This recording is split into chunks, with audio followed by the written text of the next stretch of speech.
Quero saudar você que se predispôs a estar na casa do Senhor para louvar, adorar e bendizer o nome santo do Senhor. Aleluia. Não temos um grande templo, não temos as cadeiras mais confortáveis, não faço festa do mini dog, nem do pastel. Não é o nosso objetivo. Nosso objetivo, o meu objetivo, é o objetivo que o Senhor me deu, é direcionar você até o dia do juízo, e lá você será aprovado.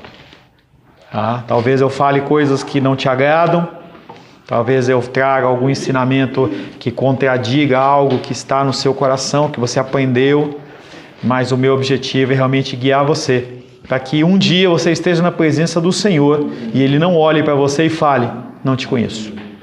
Essa é o pior testemunho de um pastor, é que as suas ovelhas se percam.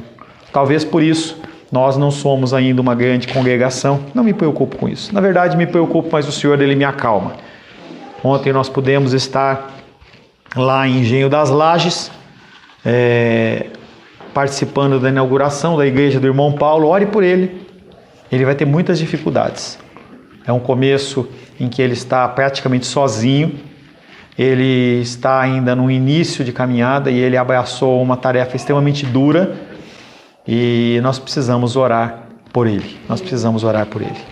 Mas, nesta noite, esse momento não é motivo para você se preocupar com isso e nada mais, a não ser pedir que o Espírito Santo, como Lourdinha já orou, como Sebastião já orou, que o Espírito Santo ele venha a falar ao seu coração, a trazer para você uma mensagem, não que venha encher o seu ego, aumentar a sua autoestima, mas trazer algumas respostas de dúvidas que você tem e endireitar o seu caminho perante o Senhor. Esse é o propósito deste culto.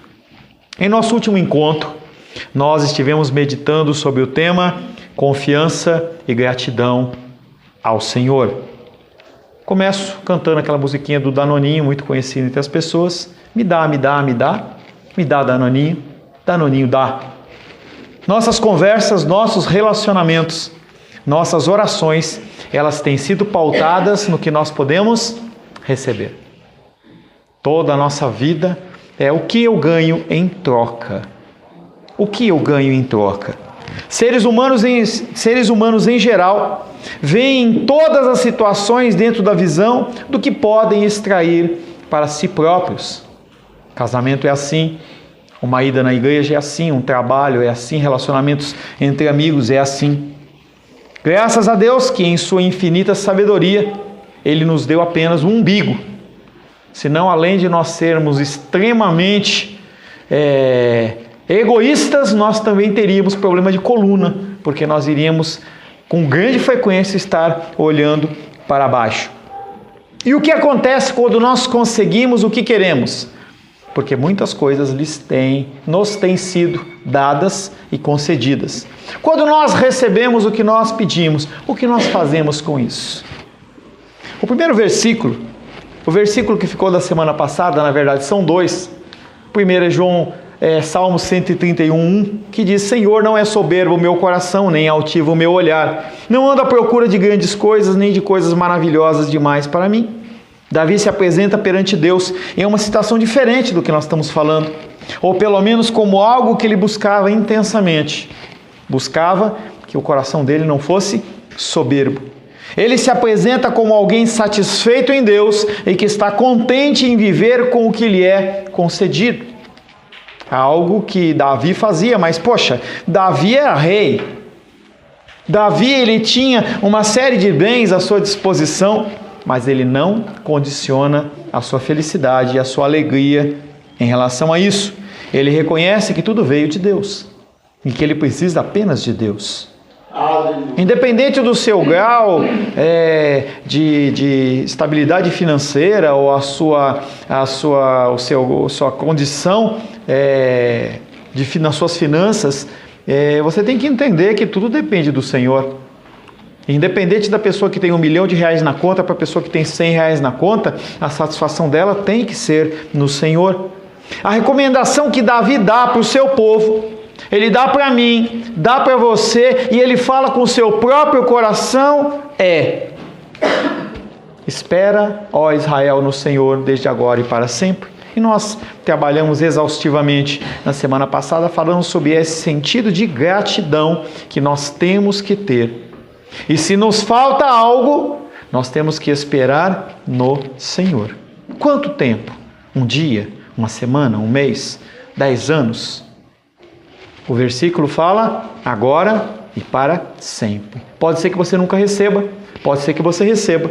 Nós não temos como quantificar isso. Qualquer pessoa que fale, você vai ganhar, você vai receber, você vai ter, no mínimo a pessoa está mentindo, porque não tem como sondar os corações de Deus. Nem os nossos corações nós conseguimos sondar. Imagina nós conseguirmos sondar o coração de Deus.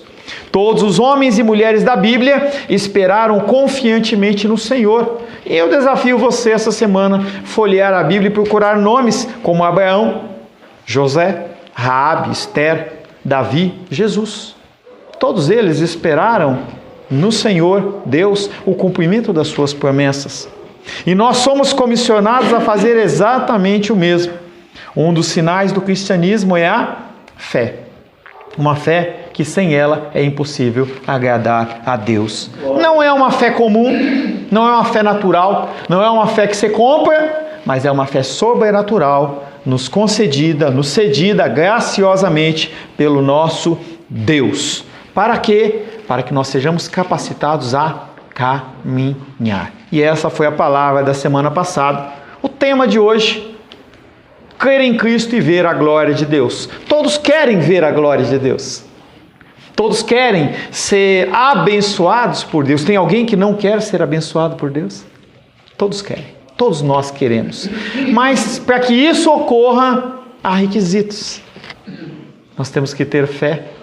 Nós temos que crer naquele que fala as verdades escritas na palavra de Deus. E muitas vezes isso é bem difícil. Quero convidar você, mais uma vez, a abrir o Evangelho de João, capítulo 11.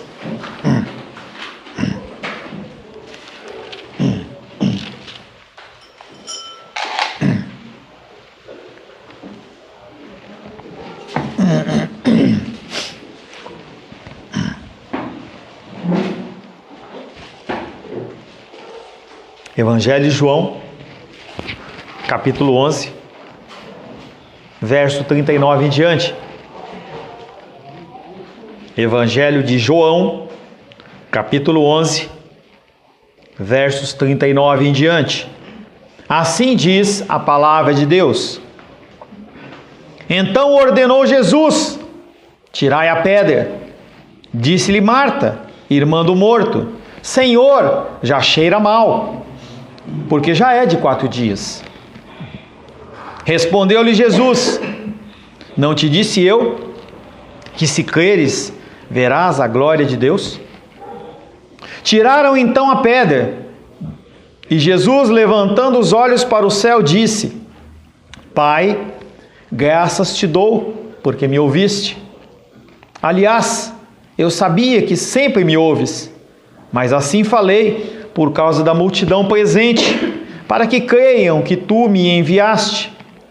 E tendo dito isto, clamou em alta voz: Lázaro, vem para fora. Saiu aquele que estivera morto, tendo os pés e as mãos ligados com ataduras, e o rosto envolto num lenço.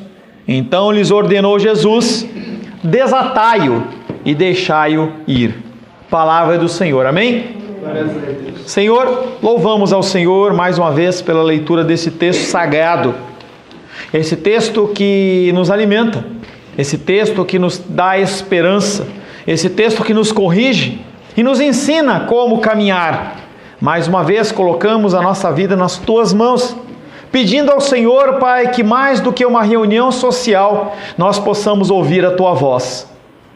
Peço que o teu Espírito Santo, teu Espírito de entendimento, seja sobre as nossas vidas, nos dando, Pai, a parcela da tua palavra, a parcela de entendimento para as nossas vidas nesta noite. Um entendimento para mudança e transformação. Me coloco, Pai querido, na tua presença, como dependente de Ti, dependente do Teu Espírito. Se eu for entregue apenas ao meu coração e à minha vontade, à minha capacitação, será um culto frustrado, Pai? Porque o Senhor não fala através da boca de homens, mas eu me coloco na Tua presença, Pai querido, como instrumento, pedindo ao Senhor que o Senhor não permita, Senhor, que eu venha trazer algo que provenha do meu coração, mas que o Senhor possa, Pai, falar através da minha vida. Peço a Tua bênção, Pai, sobre a minha vida, sobre a vida dos meus irmãos e das minhas irmãs nesta noite, em nome de Jesus.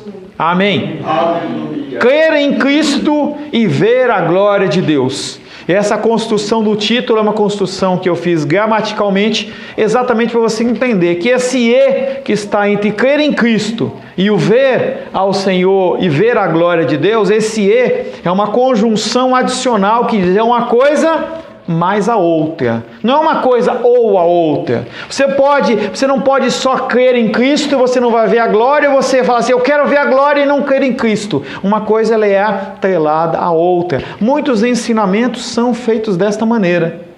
Quando o Senhor fala de dízimos, Ele fala dízimos e ofertas. Quando Ele fala amar ao próximo, ao Deus sobre todas as coisas e o próximo como a ti mesmo. Não basta você amar só a Deus, você tem que também amar ao próximo. E essas condições elas andam exatamente para que a gente entenda que as coisas não são isoladas. Você não vive isolado. Nós como igreja não devemos andar isolados. É uma bênção você fazer os seus cultos, seus devocionais nas suas casas, mas a congregação, a união, ela é necessária. O primeiro versículo que nós vamos meditar está em João 11:40, que diz, respondeu-lhe Jesus. Respondeu o quê? Lembra que Marta olhou para Jesus e falou assim, Jesus, já está fedido. Se tirar a pedra, está fedido, está podre. Já tem 4 dias, Senhor. E Jesus responde a ela, eu não te disse que se creres, verás a glória de Deus? Esse diálogo está acontecendo entre Jesus e Marta, e à volta está Maria assistindo, e todos os outros judeus que estavam acompanhando aquele cortejo também assistindo. Mas o diálogo é com Marta. Eu não te disse que se creres, verás a glória de Deus? Será que ele disse em algum momento para Marta a respeito disso, dela crer? E nós vamos ver nesse caminhar. Ele reprova inicialmente a desconfiança de Marta por não haver esperado pela obra divina. Ele fala, Marta, você está errada. A fé não define a ação de Deus, mas segundo a soberana vontade dele, abre caminho para os seus milagres. Primeiro um ensinamento para você. A sua fé não obriga Deus a fazer nada. A sua fé não obriga Deus a fazer nada. Mas Ele, na sua soberana vontade, Ele pode dar a opção, se fulano agir dessa maneira, eu ajo dessa maneira. Se fulano agir desta outra maneira, eu vou agir desta maneira. Mas a minha fé, a sua fé, não muda a vontade de Deus. Ela, a fé, abre apenas os nossos olhos a fim de que nós possamos contemplar o poder de Deus. Quantas coisas acontecem na tua frente, patente aos teus olhos, e você não enxerga, porque você está olhando para o seu umbigo, para a sua dificuldade.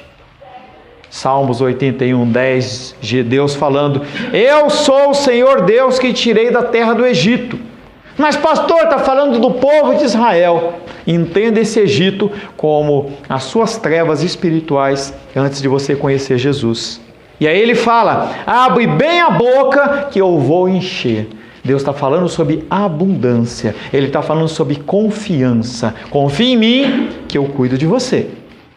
De igual modo, a incredulidade sua também não define a ação de Deus, mas também, segundo a sua soberana vontade, mantém as suas mãos fechadas.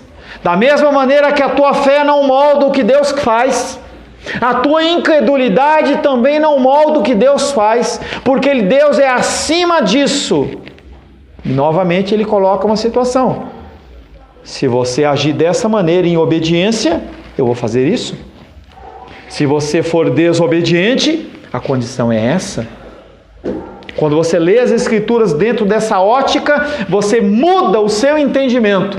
E você para de pensar que Deus ele é apenas um empregado seu, que está aqui apenas para cumprir o teu desejo e cumprir a sua vontade, e isso não é o Deus das Escrituras. Talvez seja qualquer outro Deus. Talvez o Deus que você vai no centro e oferece uma farofa para ele, para receber algo em troca. Mas o Deus das Escrituras, ele não age dessa maneira. Aleluia. Mateus capítulo 13, verso 58. E não fez ali muitos milagres, Jesus falando, por causa da incredulidade deles. Foi a incredulidade deles que segurou a mão de Deus? De maneira nenhuma.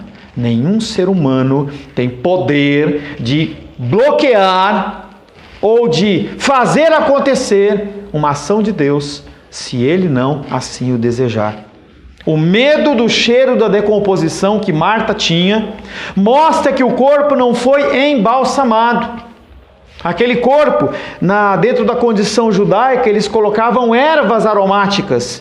As especiarias aromáticas eram usadas em círculos judaicos para combater o fedor, o odor desagradável originário da decomposição do corpo.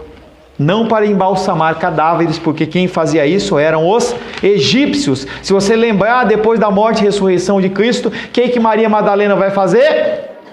Levar essas ervas aromáticas, para que aquele cheiro fosse o quê? Minimizado. Embora Jesus tivesse dito aos seus discípulos que a doença de Lázaro era para a glória de Deus, e ele falou isso em João 11:4, ao receber a notícia, disse Jesus, esta enfermidade não é para a morte, sim para a glória de Deus, a fim de que o Filho de Deus seja por ela glorificado. Ele não falou isso para quem? Marta. Ele falou para quem? Para os discípulos. Por que Jesus falou, se creres verá na glória de Deus? Porque ele não tinha falado ainda sobre essa manifestação da glória. A sua pergunta foi retórica. Eu não te disse que se creres verás a glória de Deus? Deve ser, portanto, entendido como apenas um resumo de tudo que eles já tinham conversado. Daquele primeiro encontro que Jesus Cristo, quando estava chegando, Marta chega e ele começa um diálogo que foi tratado em João 11, 23 a 26, que nós falamos. Teu irmão há de ressurgir. Eu sei, replicou Marta, que ele há de ressurgir na ressurreição do último dia. Disse-lhe Jesus, eu sou a ressurreição e a vida. Quem crê em mim, ainda que morra, viverá. E todo que vive e crê em mim não morrerá. Crês nisso? O que ele fala agora? Eu não te disse que se creres, verás a glória de Deus? Ele está se referindo ao diálogo que ele teve com ela lá atrás. Porque foi a última vez que ele falou com ela. Depois disso, ele falou com Maria. Depois disso, ele falou com os judeus. Mas ele só retoma o diálogo com Marta, que estava controlando toda aquela condição do velório nesse momento. E ele fala, eu não te disse que vai acontecer algo diferente? Levantar para a vida alguém que morreu é um ato revelador, a manifestação da glória de Deus através de Cristo Jesus, e é isso que vai acontecer. A pergunta de Jesus não deve ser entendida como o cumprimento do seu pedido. Ah, você pediu, então eu vou fazer porque você está pedindo. Jesus Cristo, ele não se submete a homens. Deus, ele não se submete a homens. Ele faz o que lhe apraz, o que está no seu coração, e ele faz o que vê o Pai fazer. A pergunta de Jesus não pode ser entendida como um atendimento do pedido de Marta, e sim que ele é o Messias, e que ele é a ressurreição e a vida, e ele pode fazer o que ele quiser. Então, mesmo em face da morte, deve-se confiar nele. Ele não fará outra coisa a não ser manifestar a glória de Deus. Pastor, por que você está falando isso? Porque você tem problemas. Você tem dificuldades. E esses problemas e dificuldades você apresenta ao Senhor. E você deve apresentar. Apesar de nós termos essa prática de me dá, é isso que Ele quer que você faça. Que você demonstre a Ele a sua submissão e a sua necessidade. Pastor, por que eu vou pedir se Ele já sabe? A palavra de Deus diz que antes que o pensamento nosso chegue à nossa boca, Ele já sabe. Mas Ele ordena que a gente vigie e ore sem cessar. E a gente peça. A oração do Pai Nosso trata sobre isso.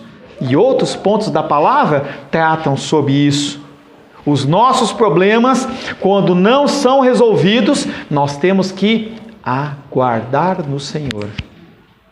Aguardar que se manifeste a vontade dEle, seja numa condição positiva, a minha vontade, seja numa condição negativa, a minha vontade. Entendendo que Ele é soberano sobre todas as coisas e Ele sabe o que é melhor para mim. Por mais que você ache que você sabe o que é melhor para você, você não sabe. Eu não sei. Nós, seres humanos, não sabemos. Por isso que nós temos que viver todos os dias na dependência dEle. João 11:41. Retiraram então a pedra. Finalmente, retiraram então a pedra. Jesus ergueu os olhos para o alto e disse: Pai, graças te dou porque me ouviste. Aparentemente, Marta, que era quem estava coordenando todo o cortejo fúnebre, ele falou: pode tirar a pedra.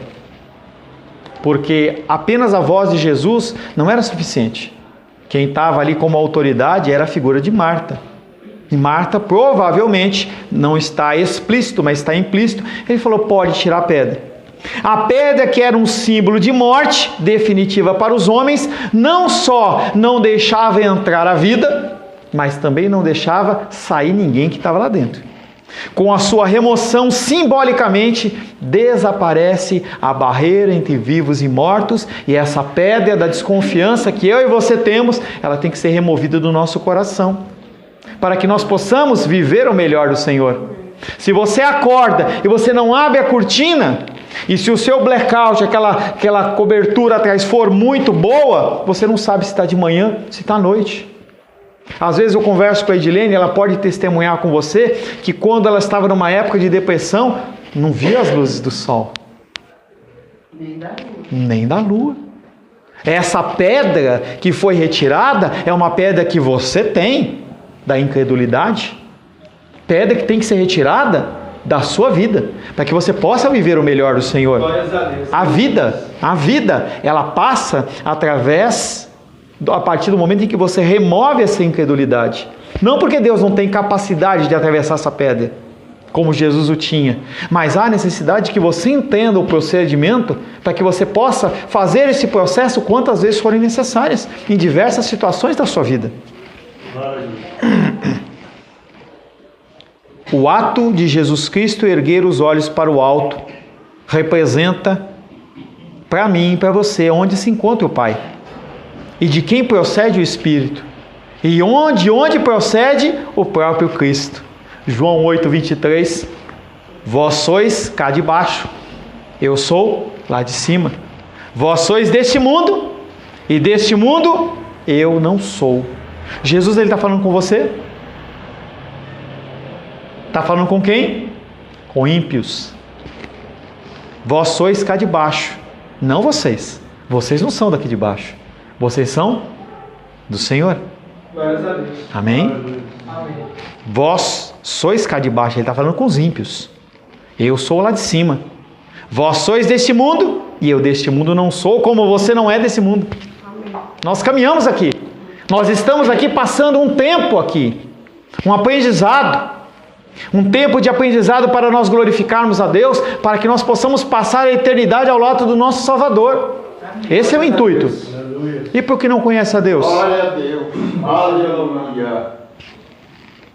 Olhar aos céus, e eu quero que você entenda. Senão você vai sair daqui falando assim: agora eu só posso orar olhando para os céus. Doutrinas falsas nascem assim. Doutrinas falsas nascem assim. Jesus olhou para o céu, então toda vez que eu for orar, eu tenho que... Opa, aqui não dá para orar não. Tem um telhado, vou lá fora. Olhar aos céus não é uma regra para a oração, mas algo que ocorreu naquele momento. Em outra ocasião, a pessoa olhou para baixo. Lucas 18:13. O publicano, estando em pé longe, não ousava nem ainda olhar para onde? Para os céus. Por quê? Ele estava com o quê? Vergonha. O Espírito Santo estava dentro dele. E ele estava envergonhado de estar na presença do Rei dos Reis, Senhor dos Senhores. Não ousava nem ainda levantar os olhos ao céu, mas batia no peito: ó Deus, sê propício a mim, pecador. Você pode orar olhando para os céus? Amém! Você pode orar não olhando para os céus? Amém! O que você não pode fazer? Não orar. Você tem que orar. Essa situação não é nenhuma regra, nem uma proibição. O texto não nos diz que Jesus Cristo ora. Você percebeu isso? Jesus Cristo, ele apenas dá graça, mas ele não ora. E também Jesus não expressa uma petição. Ele não fala: Pai, faz. Como tinha esperado Marta, pensando que a sua oração a Deus seria uma certeza da concretização do seu pedido. Lá em João 11:22, ele fala: Jesus, pede para Deus, que Deus vai te conceder. Ele dá graças a Deus, porque ele sabe que Deus já concedeu tudo para ele. Tudo já está entregue nas mãos dele. E um segredo para você: se você ler Efésios, capítulo 1, 2 ou 3, não me perco, não sei. Você já tem todas a sorte de bênçãos espirituais em Cristo Jesus na sua vida. Porque é a salvação. Por que você se preocupa com coisas pequenas se o maior já foi dado? Por que nós nos preocupamos com o menor se o máximo já foi dado? Pedra de incredulidade. Por que Jesus não precisa pedir? Porque no coração dele não tem essa pedra. Ele crê no Pai. É a segunda vez que Jesus pronuncia uma ação de graças. A primeira teve como objeto, você vai se lembrar, um momento em que ele multiplica os pães. João 3,35. Não.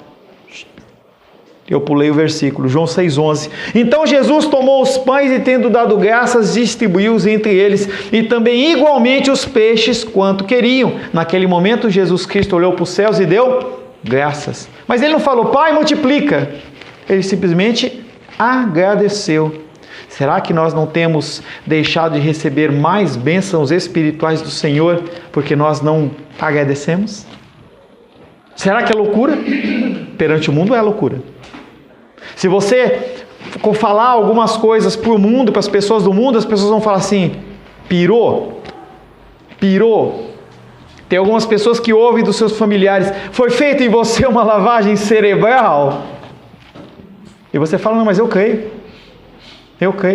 E quando não acontece, é para você: cadê o seu Deus? Continua no mesmo lugar. Não aprove ele. Agora, nesse fato, ele dá graças pela vida comunicada através da sua pessoa. Acomodando-se à capacidade dos homens, ele mais uma vez proclama publicamente sua divindade e reivindica para si tudo quanto pertence a Deus. E outra vez se contenta em manter o caráter humano, rendendo ao Pai toda a glória do milagre por vir. Ele poderia muito bem falar assim: ó, sou eu. Mas não é ele. Apesar de ele ser Deus, a glória é ao Senhor. E aí a gente começa a pensar e ver quantas distorções bíblicas têm ocorrido, porque pastores acham que são melhores, acham que são os ungidos, que são os capacitados. Parece que a gente nem pisa no chão. Se furar o nosso dedo vai sair mirra, né? Não tem nada disso. Pecador como você. Nós não temos como dizer que a glória é nossa, que a palavra é nossa, que a ação é nossa, porque não é. Ela provém tudo de Deus. Abre aí Filipenses 2.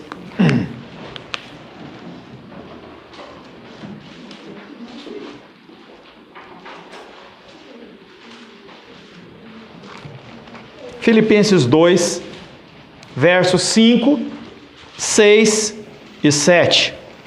Filipenses capítulo 2, Gálatas, Efésios, Filipenses. Filipenses capítulo 2, versos de 5 a 7. Diz assim: tende em vós o mesmo sentimento que houve também em Cristo Jesus. Essa palavra é para você?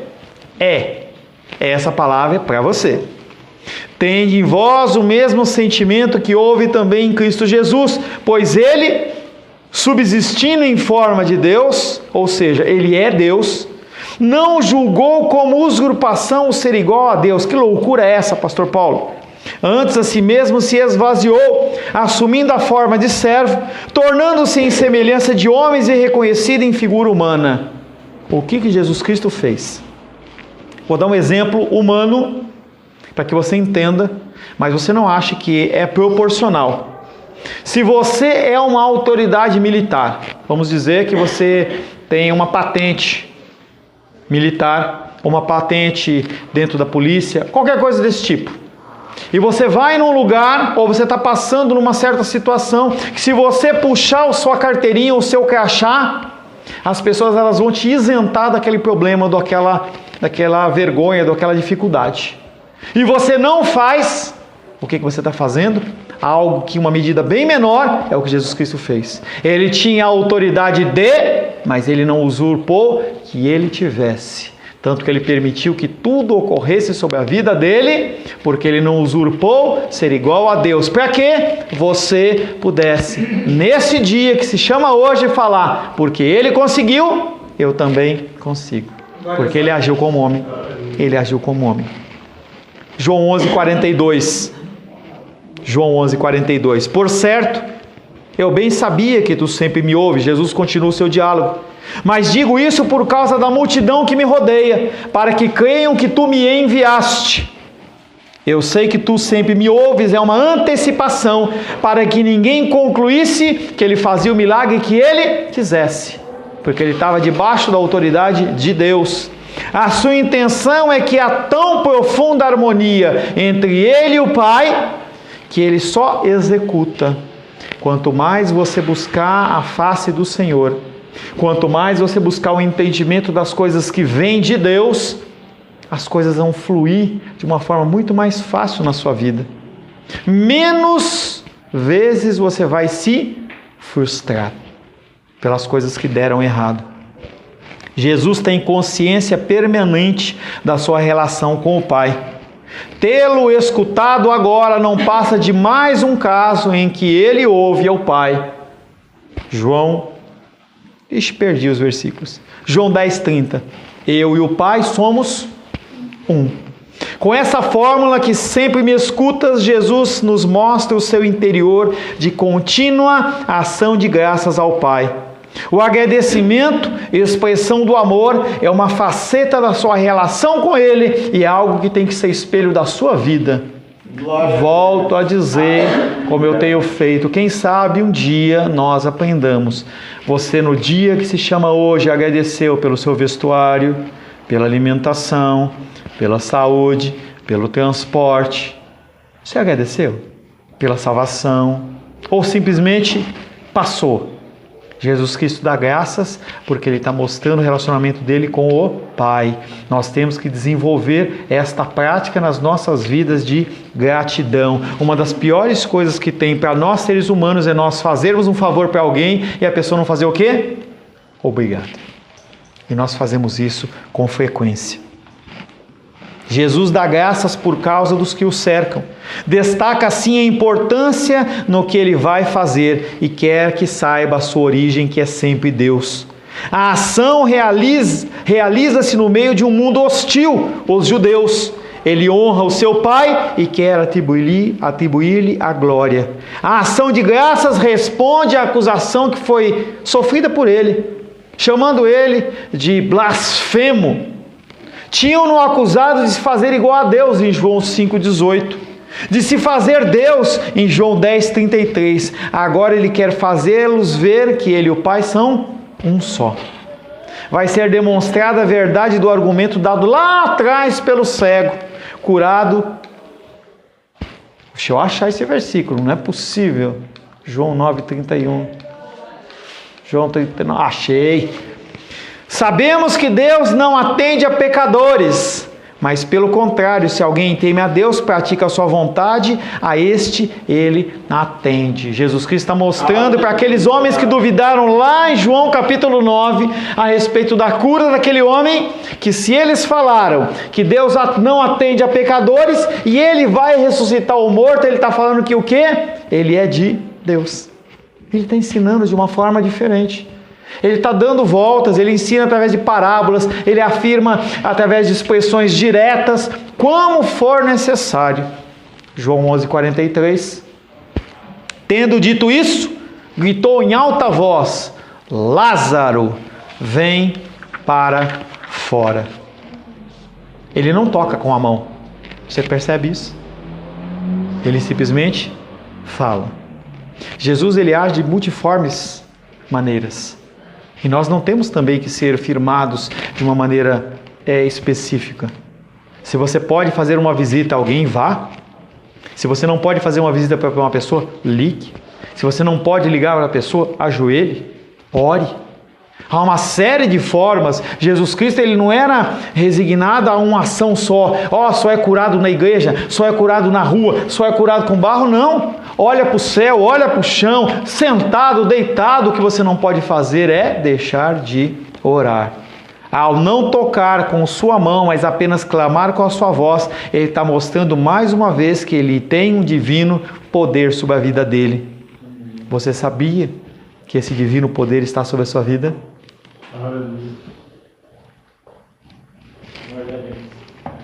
Imagina quando nós estivermos perante o Senhor e Ele mostrar para mim e para você quantas vidas deixaram de ser curadas ou mesmo ressuscitadas porque nós não oramos. Isso não é algo que ficou no passado. Não é algo que é uma historinha, não é simbólico, é real. É real. Como que nós fazemos isso?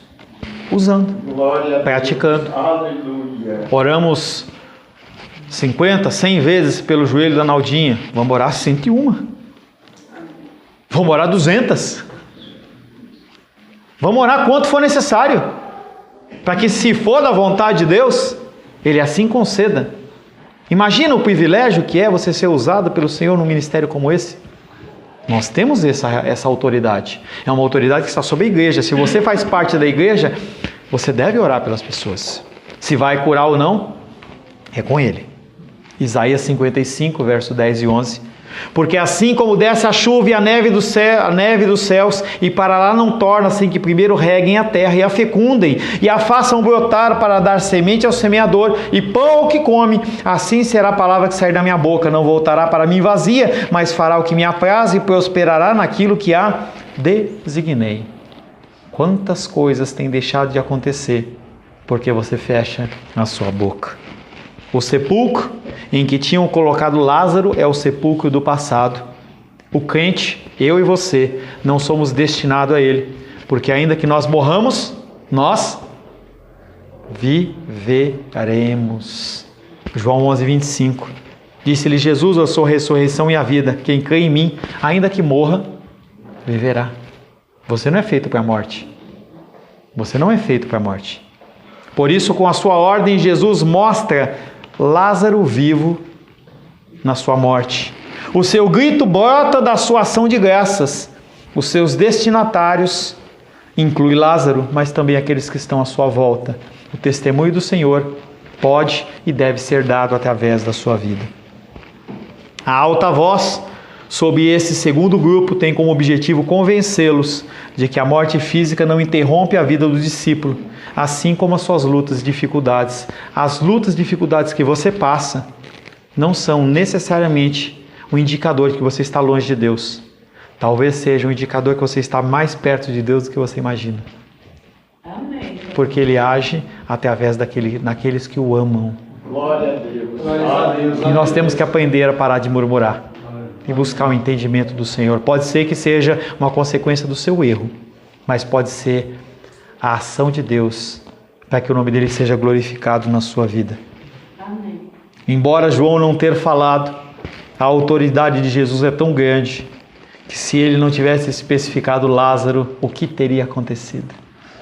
Talvez os sepulcros eles dessem os seus mortos, não um nem dois, mas vários. Algo que aconteceu quando Cristo morreu e disse: está consumado, que o corpo dele faleceu, que o espírito dele foi ao Senhor. E aí os sepulcros eles abriram e as pessoas começaram a andar e entrar no meio da cela. Imagina a situação. Mas nesse caso, o Senhor ele fala: Lázaro, vem para fora. Qual a minha luta de hoje? Qual a sua luta de hoje? Qual a minha necessidade de hoje? Qual a sua necessidade de hoje? Efésios capítulo 3, versos 30, 20 e 21. Ora, aquele que é poderoso, está falando recado de Deus para você. Ora, aquele que é poderoso para fazer infinitamente mais do que tudo quanto pedimos ou pensamos, conforme o seu poder que opera em nós, a ele seja a glória na igreja e em Cristo Jesus por todas as gerações e para todos sempre. Amém. Lázaro, sai para fora, tira a pedra da incredulidade. Como eu tenho feito nos últimos cultos, eu quero convidar você a curvar sua cabeça. Eu vou ler uma pequena oração. Eu peço que você esteja meditando no que eu vou falar. É um momento que você vai ter com o Senhor, para que você apresente as suas lutas e dificuldades. O título da oração é Contentamento. Pai Celestial, se eu tiver que padecer necessidades e ficar despido e estar em situação de pobreza, peço que o Senhor faça o meu coração buscar o Teu amor, conhecê-lo e ser constrangido por Ele. É de Tua misericórdia o afligir-me e provar-me com necessidades, pois por esses caminhos eu consigo ver os meus pecados. Permita-me, Senhor, de bom grado aceitar as lutas, dores, tentações. Se eu puder, assim, sentir o pecado como o meu maior mal e ser liberto dele com gratidão a Ti, reconhecendo este como o maior testemunho do Teu amor. Quando o Teu Filho Jesus entrou em minha vida, tornou-se mais caro para mim do que o pecado o era anteriormente. Teu governo gentilmente substituiu a tirania do pecado sobre a minha vida. Te peço, meu Senhor, em nome de Jesus, que o Senhor me ensine a crer em relação aos meus pecados ainda não subjugados. Devo não apenas me esforçar para vencê-lo, mas devo convidar a Cristo para habitar no lugar dele. E ele deve tornar-se para mim mais precioso, Jesus, mais precioso do que a luxúria que havia sido. Que a Tua doçura, poder e vida estejam no meu coração. Quando eu estiver com medo dos males que vêm, peço que o Senhor conforte-me ao mostrar que em mim estou prestes a morrer, desgraçado e condenado, mas em Cristo eu estou reconciliado e vivo. Que em mim mesmo eu acho apenas insuficiência e nenhum descanso, mas em Cristo há satisfação e paz. Que em mim mesmo eu sou fraco e incapaz de fazer o bem, mas em Cristo eu tenho a capacidade de fazer todas as coisas. Embora agora eu tenha Tuas graças apenas em parte, logo eu as terei perfeitamente, no estado onde Tu te mostras totalmente reconciliado e tão suficiente, eficaz, amando-me completamente, com o meu pecado totalmente abolido. Ó Senhor, eu peço que o Senhor apresse esse dia. Maranata, vem, Senhor Jesus. Aleluia. Glórias ao Senhor. Amém, queridos? Glória a Deus.